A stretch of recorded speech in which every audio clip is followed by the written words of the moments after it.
Is it more practical to rent or to buy a house? Surely a question we've looked at before here on this channel, but it's 2 years since we covered that topic. And the last time we spoke about it was more about the pros and cons of both. And it's a video that I'll link below this one.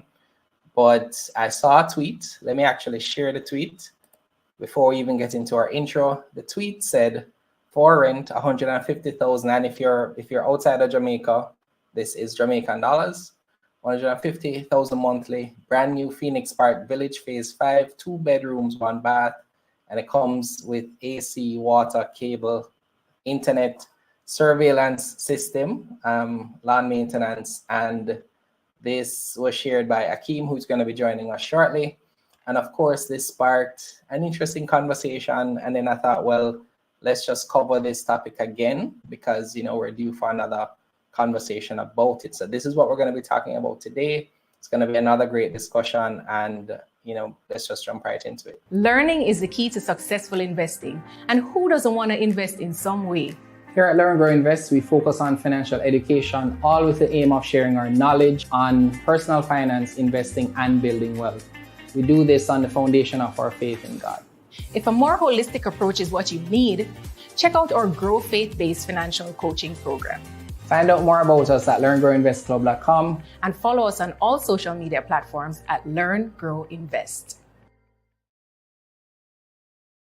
All right, welcome back. So thank you for joining me live. This is an impromptu one, but thank you so much for being here. Let us open with a word of prayer. Thank you, Lord, for this day. Thank you for the ability to produce wealth. We pray, Lord, that you'll bless this community with knowledge, wisdom, and understanding. May this discussion be a meaningful one and fruitful to those who will watch. In Jesus' name, amen. All right, so join me in welcoming Akeem Booth. Hey, Akeem, hi, good evening, everyone. Hi, Jermaine. Good evening. Thank you so much for being here. Thank you for agreeing to discuss this topic here. Your tweet created quite some interest, I see. And yes, so at this point, currently while we're doing this video, 286,000 views.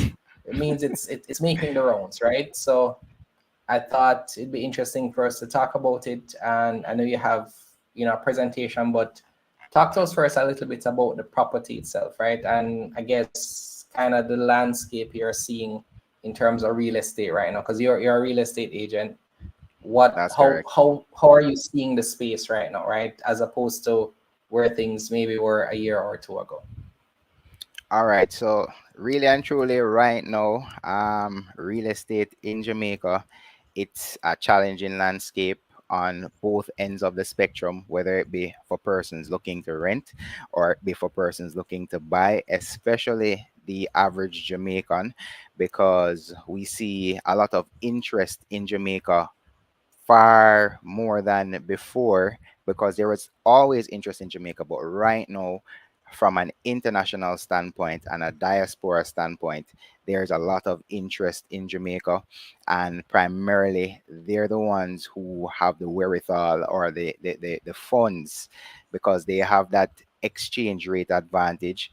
They can readily find the resources overseas to then invest in the price points that the houses are going for right now. The average man generally can't afford the current price points in Jamaica for real estate. A year ago, you could probably get a house in Portmore for under $10 million, but right now, anything coming out of Portmore, you're looking at over $10 million. And with that still being said, the average Jamaican still is being priced out, because a foreign investor can come with that 10 million cash, and in doing real estate business, anybody selling, they're going to prioritize getting a cash offer rather than selecting someone that will be using a mortgage, because of course, if you have cash in hand, that's a quick transaction that can take little under a month to complete, whereas if you go in mortgage, you're looking at 3 to 6 months, sometimes up to a year, depending on what financial institution you're using. So when you look at those metrics for the selling party, they're always going to choose what's best for them and cash is best for them. The foreign investment is there, and Jamaica is booming right now as it pertains to persons looking to invest here. So it makes it really difficult for the actual average Jamaican to own a home right now. But it also is becoming even more challenging for the average Jamaican to rent as well, because again, the foreigners are buying up all the properties, but they don't live out here. So they have to do something with it, or they'll just have it sitting there and not making any money. So they rent back these properties that they Pause, actually buy. pause, pause, pause, Akeem, because you're giving us a lot to Yes. chew on very early. So I thought, so based on what you're seeing, right? So I get Mm-hmm. the point that you're making in Mm-hmm. that. So I know maybe especially for the new developments, you may have Mm-hmm. persons who are interested overseas, maybe purchasing those properties. And if they're purchasing them, for example, for rentals, whether Airbnb, etc., And then short-term I that. guess the Yeah. person who is renting is gonna have to, I guess, bear that impact of now, um, whatever. So if for the persons who buy it cash, I imagine that it Mm-hmm. would be, I guess, a little bit more. I guess they'd be renting in a different way than somebody who's renting for say from a mortgage, right? But I don't necessarily want to get into that part right now. I want to focus Sure. on the perspective of let's keep it local, and let's Okay. keep it from the perspective that I'm somebody who maybe I've been thinking about a home for a while, Mm-hmm. and I kind of my options. Um, because we're trying to kind of zero in on which is actually more affordable, which one is more practical, Sure. and of course, it makes sense to kind of look at the numbers and see what it says. So I definitely think the context which you gave us is important, and I want us to talk about that after you go through the few slides that you have, because I think that Sure. will lend itself to us, understanding how to make the right decision. So start with that, and then we Sure. No, say no we're at problem. the end. Yeah, amen. All So I right. So think I think that would make sense. Yeah. no problem. So ideally, I believe that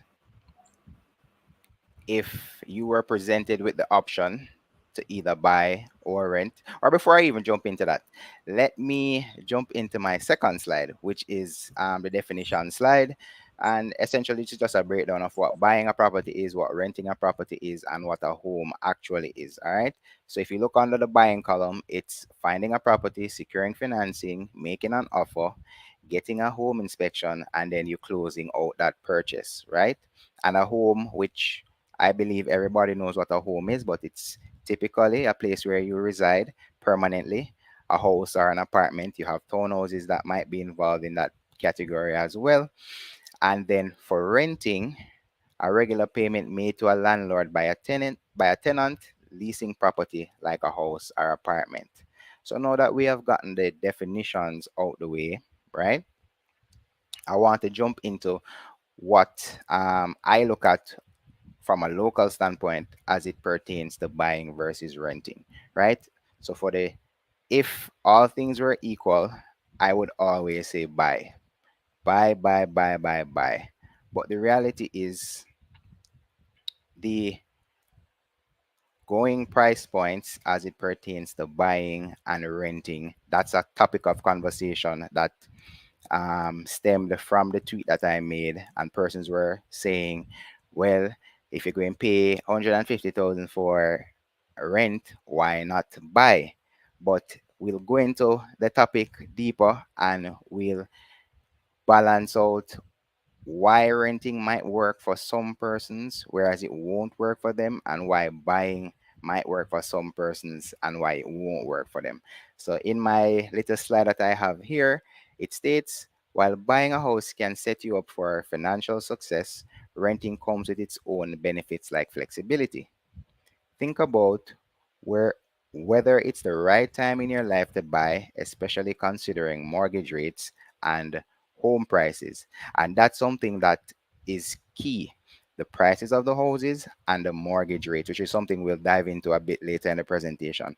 But If mortgage rates are too high and if you're not getting a fixed interest rate when you're looking to make your purchase, then um, you will be paying a high mortgage for now, and hopefully the mortgage rates will go back down where you'll be paying a lower mortgage rate as opposed to renting, which might be less taxing in terms of having a fluctuating mortgage where you can plan for your rent and know that it's a specific amount each month. If you don't have a fixed mortgage rate and it's fluctuating, you may not know what might come each month and if you can afford it, right? But we'll dive a bit deeper into that as the presentation goes along. So if you can afford a down payment or monthly payments, you may want to, if you can't afford the down payment or monthly payments, you may want to continue to rent for now. And the down payment or the cost to actually buy a house, there's a lot of things that is involved in that. And we'll speak more about that again as the presentation goes along. So buying or renting really depends on the individual because your credit score as well determines what you'll get from a financial institution as a mortgage. So I might go there and I get 6% as my interest rate, whilst you might go there and they tell you 11%. So all of those little nitty gritty things have an impact. So buying or renting really comes down to the individual and their financial situation at present to determine if it's the right time to look into buying versus continuing to pay for rent if you're actually paying for rent. So the pros and cons of buying, right? So of course, we look at the pros first. So when you do buy a house, you own it. It is yours. It's your dwelling. You come home every evening. You have some level of stability. You feel comfort. It gives you peace of mind. Owning a home has a lot of psychological advantages as opposed to renting, where you don't know when you might be kicked out. You don't know what might come afoot that might present an awkward situation for you. But when you own a place, your place are yours, you do what you want to do with it, right? Your property, generally in Jamaica, properties grow in value. Few and far between where properties drop in value. It's generally going up in Jamaica. And we've been seeing that over the past decade. The prices of real estate has just been going up and up and up and up. All right. The ability to make changes. It's your property. You can do whatever you want to do with it. You can make permanent changes. When you, in comparison to renting, when you make a permanent change, if you're renting somewhere, you can make permanent changes when you're renting somewhere, but any permanent change that you make by law has to stay there when you're leaving. So if you decide that you want to change out the inside to something, of course, you'd have to get the permission from the property owner. But once you make that change and it's permanent, you have to leave that there when you're leaving the premises. You can't take it with you. So that's something to bear in mind as well. All right. And then of course, when you buy a house, it helps to build your credit because you show some level of consistency paying a certain amount of money per month, and it will give other financial institutions or the same financial institution more confidence if you go back to them and say, hey, I'm looking to do XYZ, maybe to the house itself, maybe to do some other business, to start a business per se. They'll have more confidence in you to lend you money towards another endeavor, right? So looking at the cons of buying now, it has a high upfront cost. And I'll jump into a slide that breaks down what these costs are in a few, but you have the down payment, you have a deposit, you have lawyer fee, all different types of things. But we'll get into all of that. All right. Another con of buying a home is maintenance and repairs. I have a friend who recently just bought a house. Everything was fine for the first month. After the first month, which it wasn't a brand new house, just to let you guys know. After the first month, And why I specified it wasn't a brand new house. Generally, when you buy a brand new house, you get a 6 months grace period where if anything happens, you can inform the developer and they will rectify that problem for you. But when you buy a house on the open market, which is somebody who's selling back a house that they've already bought, whatever you get when you buy it is what you'll have to take essentially. So you have to do your due diligence prior to making that purchase. All right. So as I was mentioning, my friend, he bought a property. Everything was good after the first month. After that, the roof started leaking. So that was something he had to foot himself. If he was renting a space and the roof started leaking, he could go to the landlord and say, hey, the roof is leaking. This needs to be fixed. And they would have to fix it. All right. Similarly, he had a leak in his house as well in the same second month.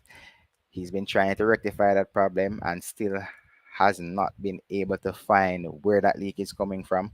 So, as I'm trying to illustrate, there can be some issues that come up after you make a purchase with a home and you will have to foot those bills. And speaking of bills, when you buy a house, you have additional expenses. Namely, you have, depending on where the house is located, you might have homeowners association fees. So if you live in like a gated community, each individual has to pay a particular amount per month to maintain the space. You also have life insurance that most persons really don't know that you need.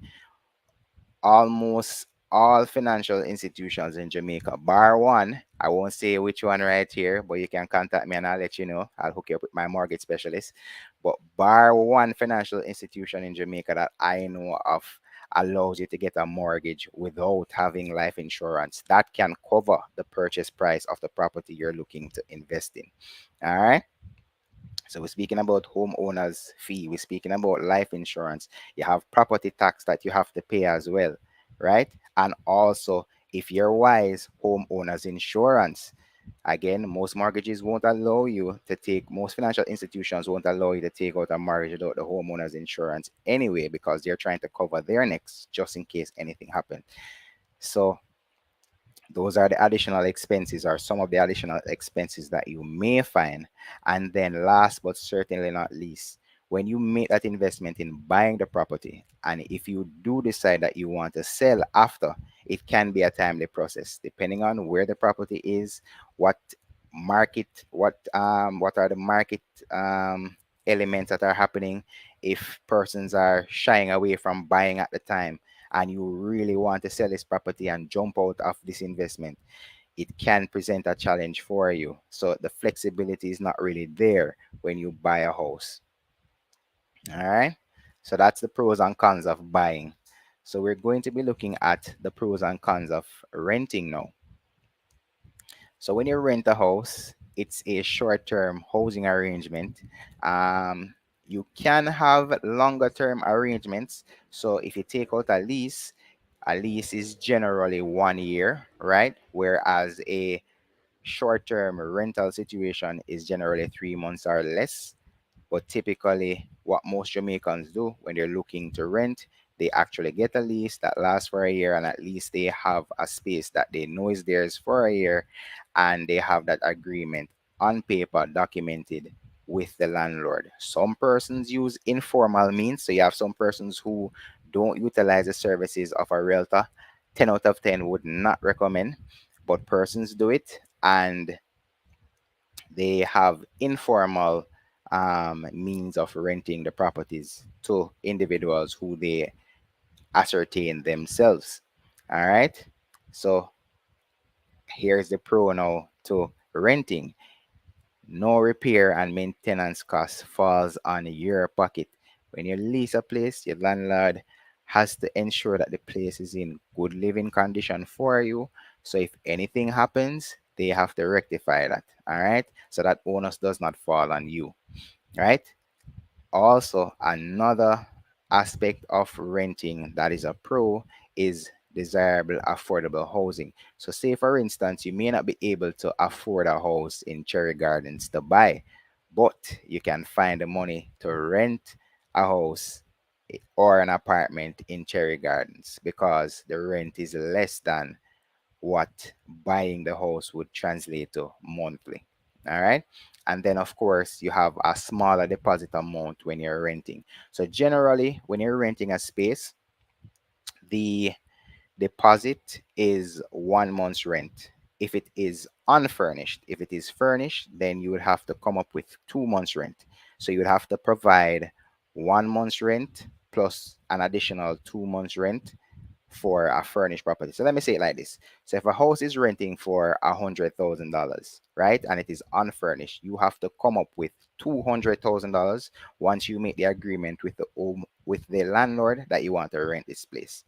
If a house is renting for $100,000 and it is furnished, then you have to come up with $300,000, which would be 1 month's rent, which is 100,000 plus an additional 2 months rent for the deposit amount.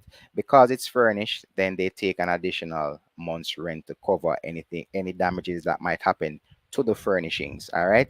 The first, if it's unfurnished, they take money to assist with anything that might happen to the property where they might need to do repairs or maintenance work on, or if you're leaving abruptly. A lot of times in the lease agreement, if you're leaving abruptly, then you forfeit your deposit because, of course, you would have had an agreement with the landlord to say, hey, I plan to stay here for a year. So the landlord is banking on you now to stay for a year. So if you decide to leave abruptly, there's a clause in most lease agreements where they keep that deposit amount. All right. So let's look at some of the cons of renting a space. So the payments can increase yearly. By law, you can actually, a landlord, if there are any landlords out there, this is going to be good news for you if you didn't know. If there are any tenants out there, pray your landlord not watching this. But by law, you can actually raise the rent by 7% each year. All right. So that's something food for thought for both sides that might be watching. There's also, as a renter, you have no equity or ownership in the property itself. So you don't own the property, you don't have any equity in the property. All right. You're just there for a particular period of time that is agreed upon by you and the landlord. And let me say this, if you're renting informally without a lease, legally, how you pay is the time period that is quantified for the renting agreement. So say for instance you pay monthly, that's considered how long the agreement is for the space. So should the landlord say to you they want their place, right?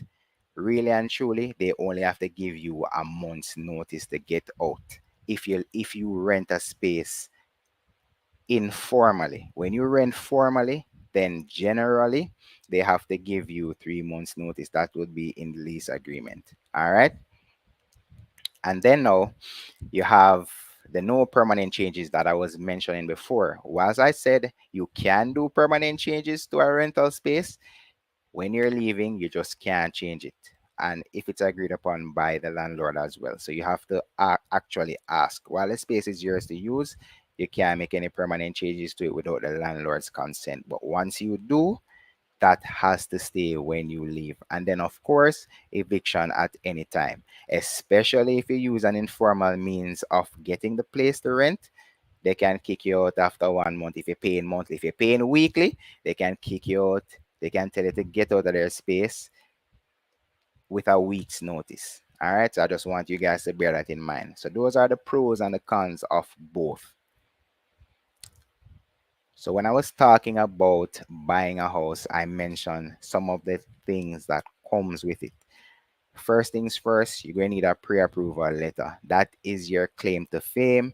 If For most Jamaicans, we know we're going to be utilizing mortgage to buy because most of us don't have the cash up front to buy, right? So we need that pre-approval or that pre-qualification letter, right? And then that is a lengthy process itself because they have to check your credit to see if you have any outstanding loans, to see if you have credit cards that are ran up. They do a whole background check. So for those of you guys who think a credit score is not something that is important in Jamaica, that's a foreign concept, think again because that will be utilized to determine how much a financial institution will actually deem you fit to get. So they look at what you earn and look at all of your credit, your debt, all of that stuff, and then they make a determination as to how much they think you can afford to pay back per month, and then that determines how much they will offer to provide you with to make a purchase of a home. So that's number one. Number two is your deposit. One of the hardest things for most Jamaicans to come up with is the deposit amount to even buy a house in the first place. And this can span anywhere from typically between 5 and 10%, but there are instances where property owners ask for up to 15%, right? Not to mention your big bad lawyer, your lawyer fee. Now, lawyer fees range between 3 and 5%. If you're good with a lawyer, you know your lawyer a long time, they might do you a solid and give you for 1 to 2%, but the general span is 3 to 5%. You have valuation fee. So any property that you're looking to buy, if you're buying it through a mortgage, your mortgage institution or your financial institution giving you that mortgage is going to say we need a valuation done. As a matter of fact, what most institutions do is they ask you to do a valuation, and then when you take your valuation to them, they have their independent person, whether it be from their same financial institution or they liaise with a partner institution that does valuations to do an independent valuation, and then they compare. So you might carry a valuation to them that say, hey, this property is valued at 25 million, but when they do their independent valuation, they come at 20 million. They will only give you $20 million. So you'll have to source the additional five from somewhere else. Keep that in mind, right? And then you have your land survey fee. Which the bank also requires of you, or financial institution that you're using. So both the valuation and the land survey is something that your financial institution will ask for from you. Then you have stamp duty, which is the cheapest fee you'll pay. It's actually $5,000, but it's split between the seller and the purchaser. So you cover that $2,500. Life insurance to cover the value of the property that you're looking to buy. I just put 30,000 there, really and truly, because at present the average house is being sold for anywhere between 15 to 20 million dollars, and depending on how soon you take out a life insurance policy, that will determine what you actually pay per month. But I think $30,000 per month is somewhere there about what you would pay if you start late. If you start from early, then you're looking at more of the $15,000 range. So if you're watching this and you're like you're like 18, get your life insurance policy from now. Trust me, you will pay way less than if you wait until you're like 25 going 30. All right. So a general rule of thumb for persons purchasing a house is to actually have anywhere between 70 to 20% of the value of the home in cash to facilitate the lawyer fee, the valuation, the land survey, the stamp duty, the life insurance, the deposit, and all the other things that you'll have to do to actually close out that deal. All right. But what I will say, all of this doesn't happen all at once. So if you just can come up with a deposit amount, I think the deposit amount is really the primary thing that you'll need upfront. And then if you can find a way to gradually get the other fees, work out a deal with a lawyer. The valuation place, they generally want all their money upfront before they produce anything. The same thing for the land survey. So, but those steps come further along in the buying process. So I would say if if you can come up with one money to actually help it to facilitate buying a house, have the deposit money ready first, and then you can figure out the others as you go along. But if you can come up with everything all at once, that's even better for you in making your purchase. So this is a estimated purchaser's cost diagram that I'm showing here, or spreadsheet, and it's excluding the deposit amount, which of course we mentioned can be anywhere between 5 and 15%, but generally 5 and 10%. But this shows you a breakdown of what the registration fee would be for the property. You have the cost of agreement for sale. You have the GCT on the agreement for sale. You have the stamp duty that I mentioned here. And you have a breakdown of the different percentages. These vary depending on what institution you go to carry out the varying businesses. But these percentages are just a general rule of thumb. So if you're looking at a $20 million property, you would be looking at approximately $1.5 million that you would need to help to facilitate everything for you besides your deposit amount. So that would bring you up to 21,508,500 rough estimate. I'll just keep this slide here for a little bit longer so you can look at it before I move on.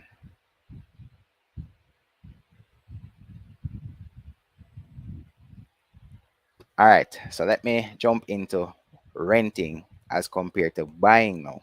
So, like I mentioned, or before I jump into that, you need 1 month's rent, as I was mentioning before, and then depending on if the place is furnished or unfurnished, then you would need 1 or 2 months' rent as a deposit amount.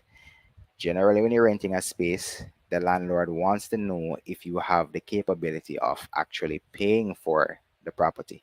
So, what they'll do is they'll ask you, well, this is when you're utilizing a realtor. So, the realtor really does all of this work for you as a landlord. I don't know if landlords who use informal means do this, but this is what we do as realtors. So, we get 3 to 6 months pay slip from the potential tenant. We also get 3 to 6 months bank statement because a pay slip can show you so much and no more. When you look at the bank statement, especially with the account that the individual is being paid with and the account that they're using primarily, you'll see what they're spending on each month, and then you can make a better judgment as to if they have enough money in the bank after all of their expenses and maybe some parties, food, drinks, so on and so forth, if they can afford to rent your space. Reason being is Jamaica is a pro tenant country.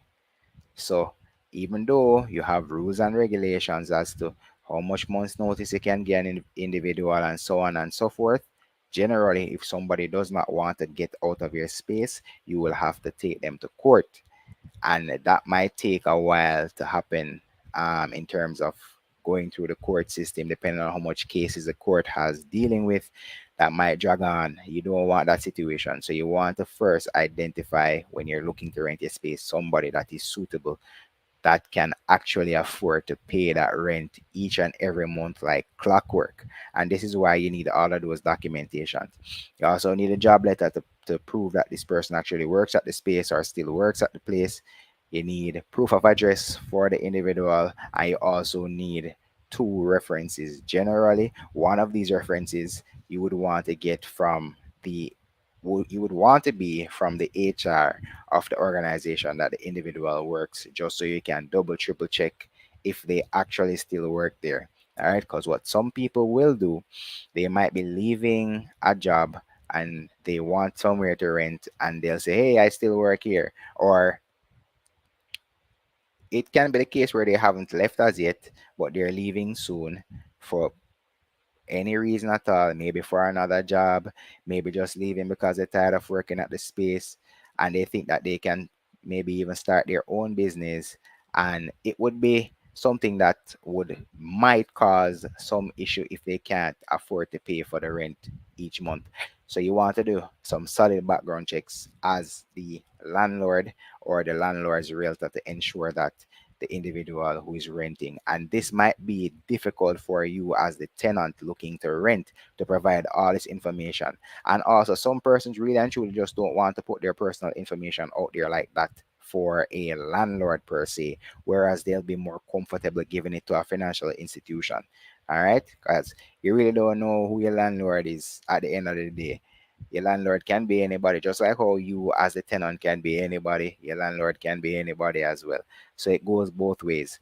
So in renting a space as well, you have to ensure that you do some due diligence on your landlord. And that again is why you utilize a realtor, because a realtor knows how to dive into the nitty gritty of finding out who these people are before they even decide to take their business on to then rent their property to somebody else. When you're doing it on your own, I don't know how you really figure out who your landlord is and how they came about acquiring their property and so on and so forth. And that is why a lot of persons end up getting scammed out of their money in terms of renting places and also in buying places, because they don't utilize traditional means. All right. Not saying you have to, but it's recommend. I would recommend it. All right. But you don't have to take my foolish advice. You can actually do whatever it is you want to do as your own individual. All right. So we look at a little breakdown here of 1 month's rent plus 2 months deposit equals 3 months money, which would be 1 month's rent at $100,000 plus $200,000 for the deposit of a furnished place, and then you would be paying upfront for your first month's payment $300,000, and then every month after that it would go back to just 100,000. All right. So this is what I just mentioned before. So a house is renting for 100,000 per month. If it is unfurnished, it requires 1 month's deposit. So 100,000 plus 100,000 equals 200,000.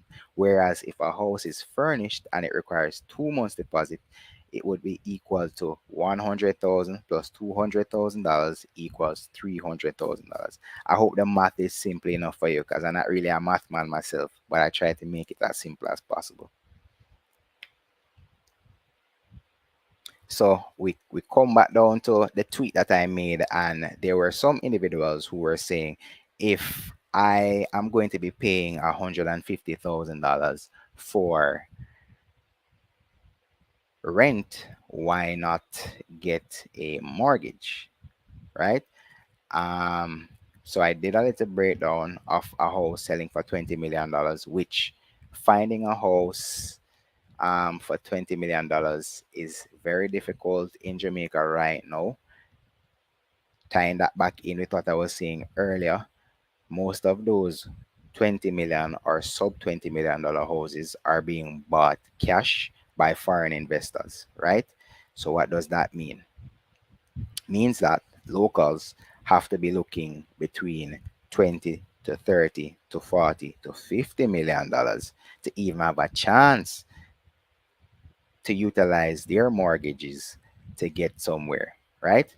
But let's just look at a general $20 million place with a 5% deposit and a fixed interest rate, which in Jamaica, this is really and truly the lowest fixed interest rate you will get in Jamaica. Don't quote me on that, but based on what I've seen and based on talking to clients, this is the lowest. But this 7.5% is not what would I call it now, fixed for everyone, because remember I mentioned earlier, depending on your financial situation, that will determine the actual interest rate that the bank offers to you.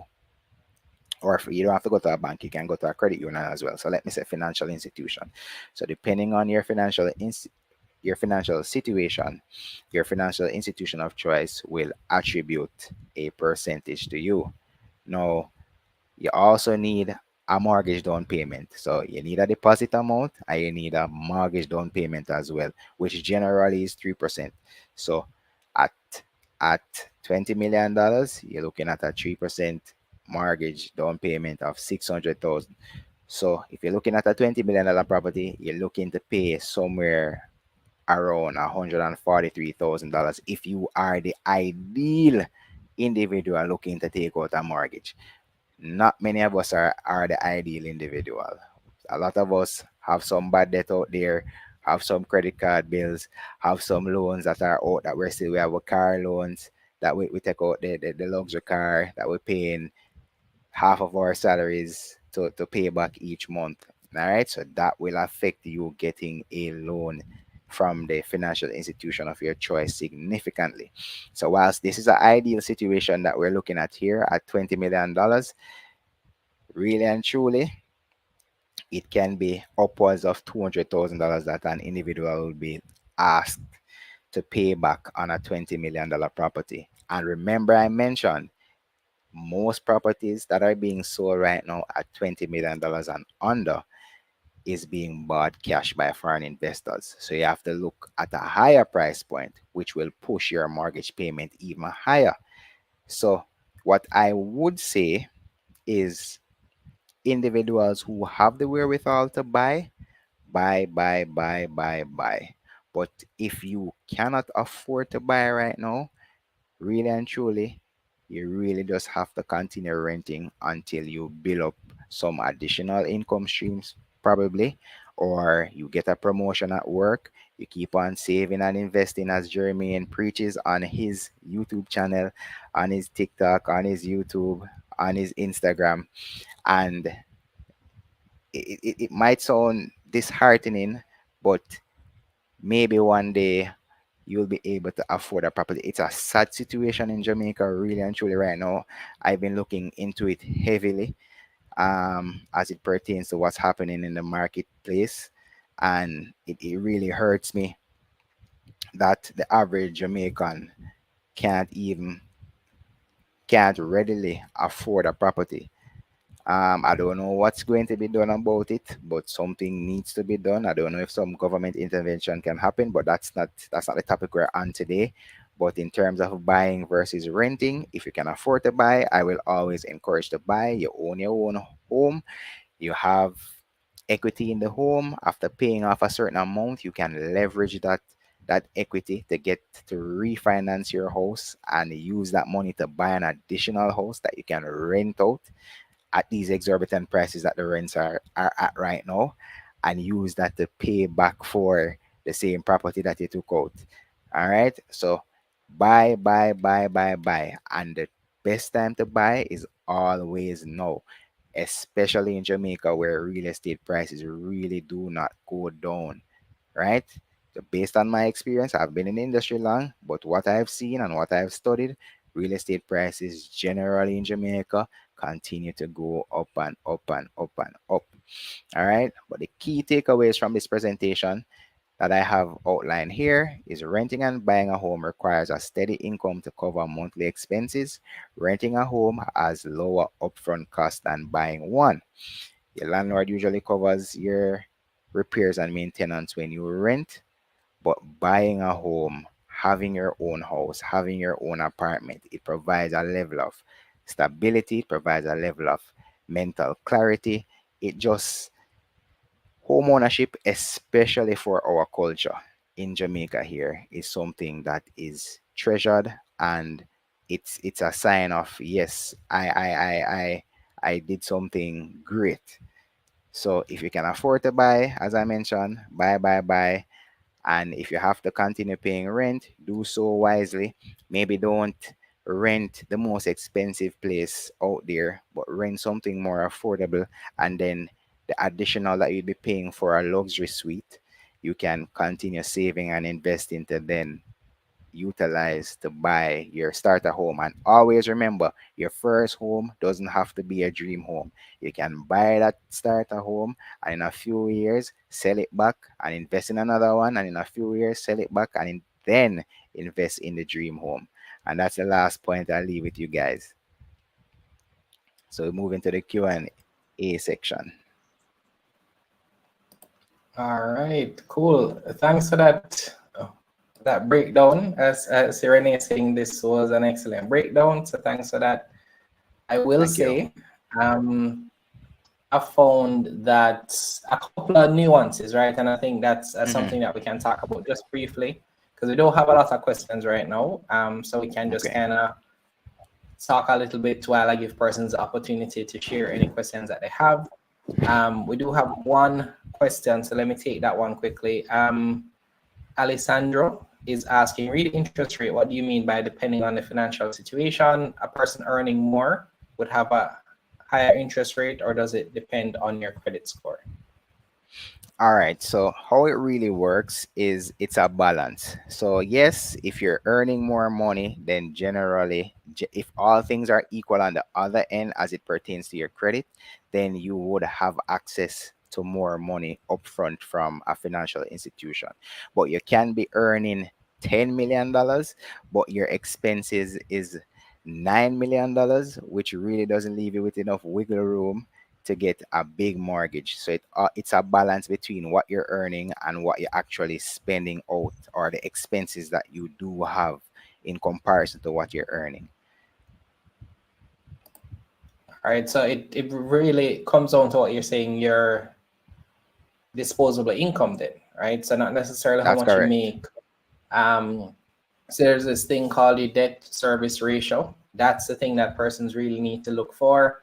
And what that is really the thing that the banks look at is how much of your current disposable income is going to other debts or responsibilities, right? So the example that Akeem gave, if you're making 10 but you're spending 9, what you have to work with is really 1 million, right? So that 10 million is not as important as the 1 million that's left for you to be able to now pay for that liability that you're about to take up, right? So that's the thing to watch there. What I've noticed is that the new properties tend to be priced higher in terms of cost, but you may save yourself in terms of repairs, right? So you buy a new property, you shouldn't have anything but like cosmetic changes.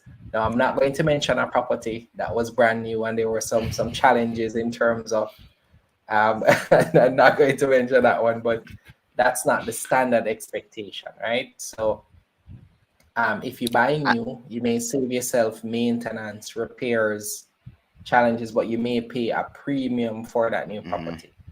And then also, You're like I mentioned, you get a 6 months window to actually Mhm. find any defects, any faults, highlight them, and the Yeah, developer will fix those for you free of cost. yeah. I mean, I can't underscore on the used side. If you're buying a used home, um, really have that home examined. Not just examine the home, research the neighborhood, research even the land that the house is on, because there could even be environmental issues like Hmm. is there flooding in the area? What type of sewage challenges that they may have at that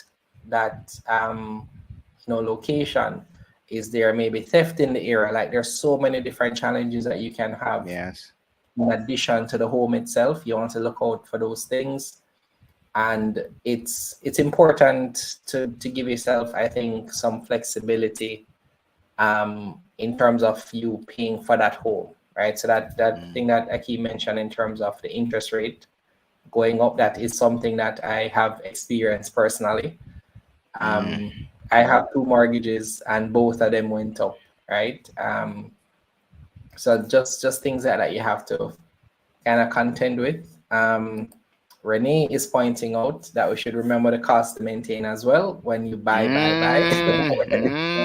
True indeed. And yeah, my maintenance is a big thing, because then you know have the dynamic of dealing with the workmen and the reliability and the cost and the long time for them to do any repairs. So they tell you it's $10,000 and it'll take a week, but it takes 4 weeks. I know it's $50,000, right? So there are so many things that can impact how much you end up spending.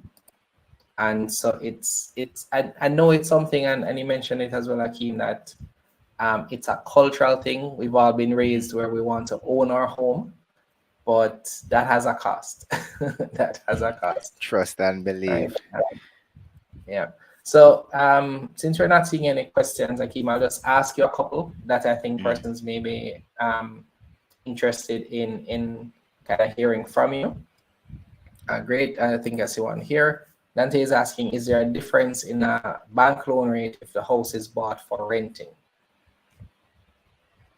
Also, if you're buying the house as an investment property, that's Yeah. that's essentially what she's saying. No, Yeah. Ownership is ownership. What you do with it after is, if you go to an investor to get money to buy the property, then that would have some bearing in them providing you with the financial support. But if you go to a financial institution, a general bank or credit union, that won't bear any value or fruit to them. So what I would say to that, Fadante, it's more of think about not necessarily the purpose. So the purpose matters in a sense, meaning there may be it might impact the insurance more than the mortgage rate. So for example, if the property is being used for something specific, because usually you have to declare the purpose of the mortgage, right? So for example, whether or not you're living there, whether or not you're going to be renting it, etc. You usually have to declare that. And if you're using it for any purpose other than that, and the institution finds out, you could have some challenges there. But I forgot the point I was making. I don't remember what I was gonna say, but if you for example, they are saying about the insurance, Dante, just look out for that. Shellyan is asking you, Akeem, if you have a list of non-NHD new developments coming by 2030. Okay, I do remember what I was going to say. Thank you, Shellyan, for that question. It triggered what I was going to ask. Well, go ahead, Akeem. Oh, so a list per se, there you can ascertain a list, yes, of properties, but generally most places need the real estate board to sign off on any property before they actually can market it to you. And us as realtors, before we can actually market any new development to you, non-NHD, they have to get, not we have to get approval, but the development itself has to get approval from the real estate board. And generally the real estate board does not approve properties or give final approvals until the properties have gotten to a certain stage. So 2030, no. 2024, possibly 2025, yes. All right, cool. So what I was going to mention, thanks for that, Hakeem. And I think I understand why Shelly is asking, because sometimes it feels like by the time you hear about the property, most of the units are gone, right? that's what it feels like. But I was going to say that usually, okay, so Shellyan is asking where's the list of those maybe for 2024, 2025 that might exist? Is it on NHD site? Is there somewhere where she could go to find it? For the NHD, yes. For private developers, there's nowhere you can go online to find out. You have to get in touch with your realtor, like myself, and we can advise you. Okay. All right. So if you can share the NHD one, that would be good. I could just share it in the description box, and your contact information I'll share there as well, so persons can get that. I was gonna say that for your second mortgage, the interest rate will likely be higher because your first one is typically going to be NHT, which is at a lower rate. If you should have multiple mortgages, then that second rate is going to be a higher rate because it's going to be, so let's say that 20 million property that Akeem mentioned. What's the NHT amount now? 6.5 million? 7.5. 7.5, right? So when you pay that 10% deposit, that's 2 million for the 20 million property. Then you get 7.5 from NHT. You'll have to get the balance, which is 10.5 million from an external institution. So the external institution is going to give you a rate higher than NHT. All right, so you're essentially going to be getting two rates. So there's something that you have to bear in mind. There's so many nuances to this, right? Yep. There's so many nuances. But I do find, and I'll just say, well, Akeem, I'll ask you, what do you see as the benefits of working with a realtor versus somebody maybe trying to do it on their own? Okay. So the real benefit of working with a realtor is they have industry experience, and they have actually gone to school, very grueling school, to learn all the nitty gritty and the nuances of the space and provide you with the best help possible in getting a property. So you may, whilst ultimately the decision for who a property is sold to lies with the actual property owner, there are different strategies that can be utilized to make your offer more appealing than somebody else's that would be putting in an offer for the same property. So that is it. That is really why you utilize a realtor, because you have persons who try to buy themselves without using realtors. You have different realtors who use different strategies. One might work this time, whereas the same strategy might not work for the same realtor with a different client. So really and truly, when you choose a realtor, ensure that you choose correctly and ensure that your realtor has a strategy for you getting the property that you want. All right. So that's something you have to look into when you're looking to choose your realtor. Show them the property you want, or ask them to look for properties for you. When they show you the property and you say you want this property and you have X amount of money, ask them how it is that they're going to ensure that you, well, not ensure, but give you the best opportunity to be selected by the property owner to purchase the property. All right. Shirley's question here, she says, I thought NHT did 90 to 100% financing. That's not the case. So the NHT, I think for the NHT properties, they might cover that up to 100%. Is that the case? So if That's it's not correct. an NHT property, But there's a then you, stipulation to that. okay, go ahead.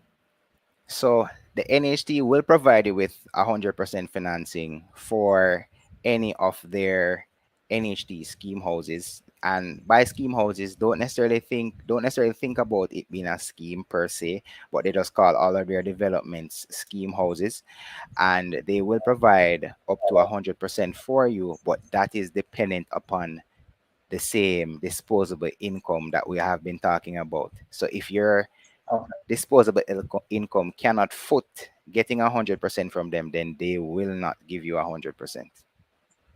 okay.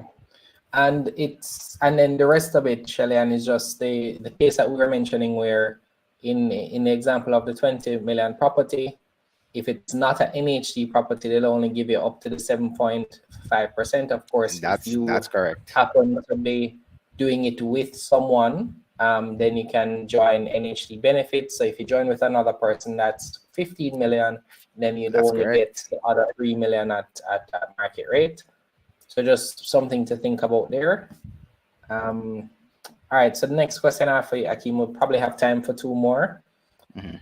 What would you say is, so we went into the pros and cons, buying versus Mhm. renting. Mhm. I'd probably say, based on the properties that you've helped persons with, since you've been a realtor, you've probably shown used properties, you've shown new properties. Mhm. Where would you say the trend is heading in terms of, are we going to see, because I figure more and more developments are coming up. My thought process about it is that we're not really seeing them build a lot of the larger home properties anymore. Like I'm seeing maybe a 2 bedroom, 3 bedroom max.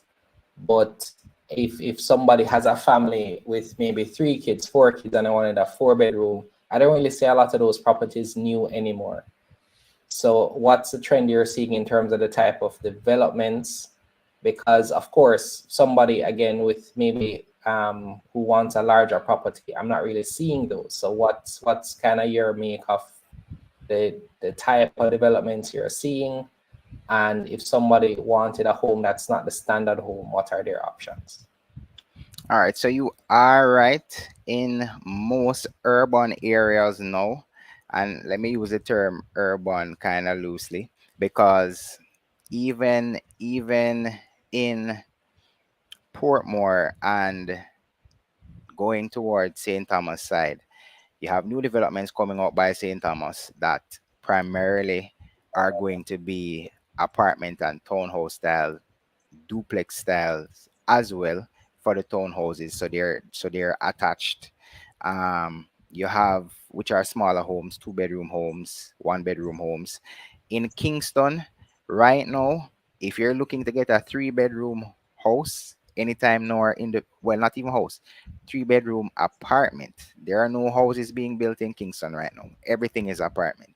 Everything is apartment. If you want a house, you will have to buy something that was built a few years back. Everything in Kingston right now is apartments, apartments, apartments. And it's a strategy being used by the developers, one, to save space, but also two, to maximize on their investment in the land because they realize that the demand is high in Kingston and also high for persons looking to utilize the properties for investment properties as well. So the the new properties that are being built, I guess they're being built to target persons looking to buy these properties for short-term investing or for a younger audience that doesn't necessarily have a large family as yet that can buy it for now, and then when the time comes where they start getting their families, they will look to invest in another property that can facilitate their families. If you move out towards Portmore, you still have new developments coming out that are providing the access to a 3 bedroom single detached house, and you have 2 bedroom single detached houses coming from companies as well. But there are also options in Portmore that are mirroring what's happening in Kingston as new developments with apartment style or duplex style townhouses or apartments as well. So the trend of the market is not really lending itself to large families. And of course, that can also be tied into possibly to what has been happening because birth rates have decreased significantly in Jamaica. So that might be something that developers are looking into as well. That years gone back, there was one family having a million children, I but don't no, think it has anything to do with the birth rates. I don't I don't think the I, re- developers care about the birth I rates. really don't think They're so too, doing but it I just throw for the spanner in the works. no man, not at all. Joe Gold is saying trending also no outdoor or green spaces. I remember when that Mm, was a big thing, how they were remaking Devon House, for example. But mm-hmm. I mean, we know that it's getting hotter, and yet I find us removing more and more of the trees, more and more of the areas that provide shade. It's very interesting because it's a significant issue as areas get more developed. You have less of those green spaces, right? Um, Question here from Dante. I think this will be our final one. Dante is asking, what's the average realtor fee or percentage if I'm buying? Okay, so if you're buying, then you don't pay anything to the realtor, really and truly. So the realtor gets paid from the transaction itself. So if you're buying, you do not pay anything to the realtor. The realtor gets paid from the selling of the property. But from the seller's side, the standard rate is 5%. So if you have a property and you're looking to sell and you employ the services of a realtor, then the standard is 5% that the realtor would agree to take from the transaction. And that's 5% of what the property sells for. Okay. All right, cool. So we definitely should talk about some other topics, Akeem, at another time. I want to dig into the opportunities for like Airbnb. I want to dig into something I've heard but haven't really explored called rental Mm, arbitrage. I want to okay. dig into the cost of maintaining a home. And Mm, so I'll kind of save those topics for a later date. And I'm thinking that we may just kind of break them up so persons can have like at least a 1 hour block for one topic and kind of understand it a little bit more. So I want to thank you so much for the time. Any sure. closing remarks or comments before we close things out? Bye. And if you can't afford it right now, rent meagerly. Well, let me not say meagerly. Rent affordably and try to save some of what you'd rent for somewhere more luxurious to use as a down payment and for additional fees for when you actually can afford to buy. All right. And how can persons contact you? Well, my contact number is 819-9918. You can also reach me at akeem@sotheby'srealty.com.jm, or you can reach out to me at momentsbybooth@gmail.com. You can find me on all social media as Moments by Booth. All right, great. Thanks so much, Akeem. Guys, I thought this was very good in terms of the information, the breakdown. If you missed it, be sure to check that out. We'll add the timestamps maybe by tomorrow. So you can just go to those sections where the breakouts are there. And I mean, it's really, it's a personal decision. Akeem would have said that as well. And what we try to do is give you the information to allow you to make an informed decision. That's what we do here at L.E.A.R.N. Grow Invest. So if you found this valuable, we'll ask you to take a minute to like the video. Be sure to check out Akeem's channel, Moments by Booth, on YouTube. Akeem, where are you at now? About 25,000 subscribers, or are you past that long time? Honestly, I'm not sure. You don't even keep track anymore, right? I'm really not sure right now. But so you'll have your properties that you're showing there, the listings, and just general real estate content there, right? That's correct.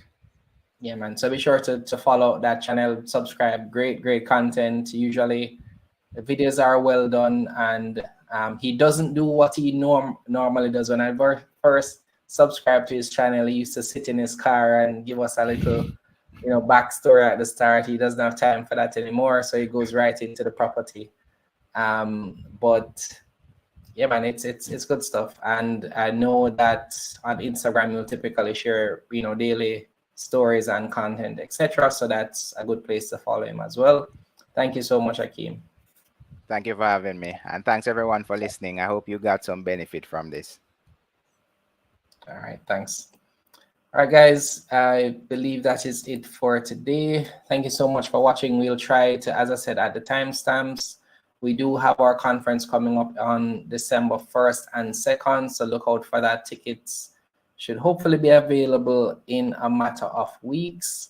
And we do have a class coming up on November 4th, investing in mutual funds. Registration for that class is now open, so be sure to register for that class. It's our last free class for 2023, so you don't want to miss that one. If you're not subscribed to our mailing list, you can find the link in our bio on any social media profile. You should be able to subscribe to our newsletter. I'll likely do a recap of this video and send out in our next email blast.